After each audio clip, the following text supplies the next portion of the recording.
You know, I said after I met that one fella just outside of New Orleans, I pulled into town and I seen this brass band that's going so nice. And I said, well, I started to ask people on the street, and I changed my mind because it wouldn't make much sense. They don't know. They might know who Marie Peau is. Anyway, like I said, I catch this brass band, and I see this big, long chick doing this premarital dance alongside of it, and she's grooving. And like she's getting a lot of attention from the crowd, and I figured, maybe this is the woman, man. Maybe this is the chick that's going to help me get around. Come on, Marie. Oh, Marie Peau.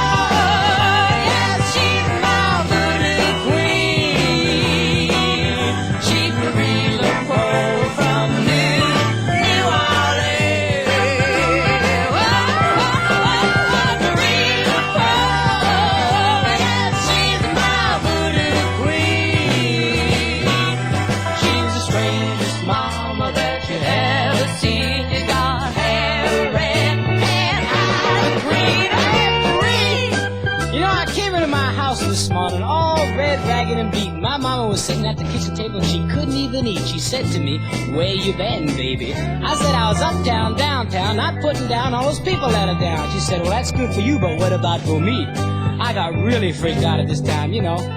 I said, well, I'm sorry. You know, she shrugged her shoulder and I went upstairs. I laid down on my bed and stared at those cracks in the ceiling over my head. I lit a cigarette and I figured, you know, I can't say anything more to my woman. She just ain't gonna talk to me. I'm gonna have to see Marie Peau. I know she won't like that either, but she don't know. Go see that baby, the only one that's gonna take me in. Oh, come on, Marie. I go all the way down to New Orleans for you.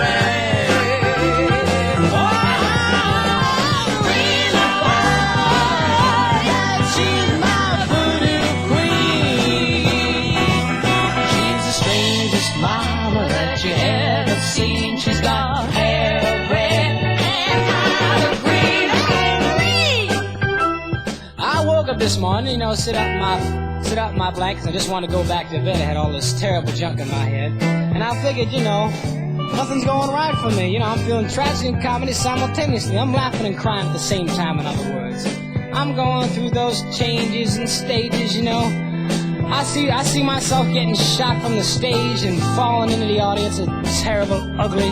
Then I get another one in my head about all these bricks falling all over me. And then there's that third one, which is just a complete freak out about Los Angeles, New York, and San Francisco all going down. But there is a magic thing about San Francisco. It isn't going to go down too much because it's going to come back up. But it's going to be Atlantis when it comes back up. And there's going to be all those good people saved, like the people in the band and all the nice people in the studio that are smiling at me right now, and the man behind the glass.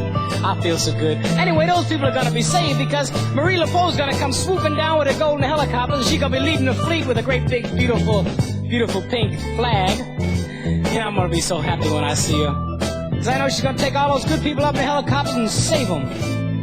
Gonna go see. You know, but if I don't get to arrange all this, you know, because she's off to visit, her office is always full, never get an appointment. I'll have to catch her on the street, you know. And if I do catch her on the street, well, let me tell you what she looks like. She's about 6'2", you know, and she's like sleeping on the seat, and she's got these things hanging down from her ears and things painted all over her face and amulets around her neck. And but the first thing she says to you when you see her is, "What sign are you?" And you said Pisces, and she says, "Oh." Before you know it, you're on your back in the rack and everything's going just fine. You know, she's gonna take care of your head. Come on, Marie. Oh, Marie Peau. Yeah, she's my voodoo queen. She's Marie Peau from New Orleans. Oh, Marie Peau. Yeah, she's my voodoo queen. She's the strangest mama that you ever seen. She's got hair red and eyes green.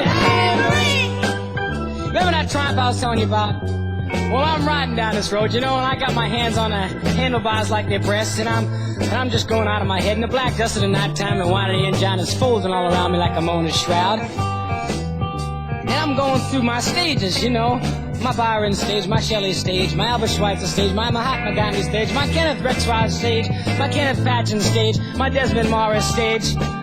All these strange things, you know, my Bobby Dylan stage, my Dick Farina stage. Oh, so fast, it's such a short time. You know, it's like when I get up in the morning, when I get up off my mattress on the floor and kick over those Rice Krispies and spend the whole day putting them all together. It's like my life, you know, just one sequence after another. So flashes 2 speeds in the car I live in, stopping full. Oh, it's terrible. Anyway, I'm going full down this road. And I look to my life and there's this lead pipe, and I bend down into this lead pipe and it whispers to me, stone cold cybernetic control. Freak out! And then I go a little further down the road and there's this stinking festering carcass with blood all over it and flies and all these strange things, and it whispers to me, rapid change with an option on violence. And I'm scared. I'm freaked out again. But there's nothing what's gonna happen. Cause I'm riding down, you know, and the stars above me, and this tree runs out in front of the middle of the road. Oh, man. I take a sharp left into this cornfield and start grooving with the kernels, and I'm freaked out again. But the bike isn't beneath me this time, and I know I'm almost dead. You know, there I am with the stars above me, and the engine's still whining to my left, and I say, oh man, I gotta see someone clear my head. You know, everybody's got their Marie LaPoe. You go see her as soon as you know.